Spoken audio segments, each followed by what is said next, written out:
हर दिन एक भिखारी दरवाजे के पास आकर भीख मांगता था, और घर का मालिक हमेशा घर के बाहर आते ही उसे गालियां भी बकता। वो कहता, तू जिंदा ही क्यों है? पूरी जिंदगी ऐसे ही भीख मांगेगा क्या? धरती का बोझ क्यों बना बैठा है? और कभी कभी उस भिखारी को गुस्से में वह धक्का भी मार दिया करता। इतना कुछ हो जाने के बावजूद भिखारी के मुंह से सिर्फ यही निकलता कि भगवान तुम्हारे पापों को माफ करे। एक बार सेठ को धंधे में बड़ा नुकसान होने की खबर मिली। सेठ बहुत परेशान था कि तभी उसके दरवाजे पर वही भिखारी आया। गुस्से में अपना आपा खोते हुए सेठ ने उस भिखारी को पत्थर दे मारा।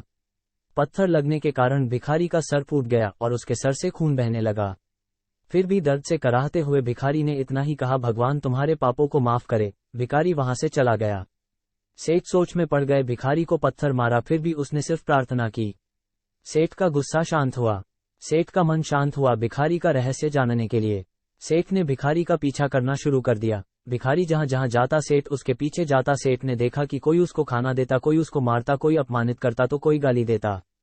लोग भिखारी के साथ चाहे जैसा व्यवहार करते, लेकिन भिखारी सबके लिए एक ही प्रार्थना करता, भगवान तुम्हारे पाप माफ करें। अब रात होने को आई थी। भिखारी अपने घर जाने के लिए लौटा। वो अपने घर पहुंच गया, लेकिन सेठ अब भी उसका पीछा कर ही रहा था। एक पुरानी टूटी हुई खटिया पर एक बूढ़ी औरत लेटी हुई थी, काफी कमजोर और बीमार लग रही थी। वह भिखारी की पत्नी थी। अपने पति को वापस आता देख वह खाट से उठ खड़ी हुई। पत्नी ने अपने पति के भीख वाले कटोरे में देखा, उसमें सिर्फ आधी बासी रोटी थी। उसे देखकर वो बोली, आज बस इतना ही मिला, और हाँ, आपके सिर से खून निकल रहा है, ये चोट कैसे लगी? बूढ़ा भिखारी बोला, आज बस इतना ही मिला, किसी ने कुछ दिया ही नहीं। सब ने गालियां दी और एक नए पत्थर भी फेंकना, इसीलिए मेरा सर फट गया। एक गहरी ठंडी सांस लेकर बूढ़ा भिखारी फिर से बोला, यह मेरे ही पापों का फल है। तुम्हें याद है कुछ सालों पहले हम कितने अमीर थे? क्या कुछ नहीं था हमारे पास?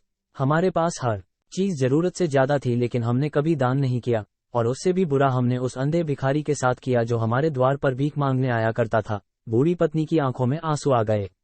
वो बोली, हाँ, हम उस बेचारे अंधे के साथ बहुत बुरा करते थे।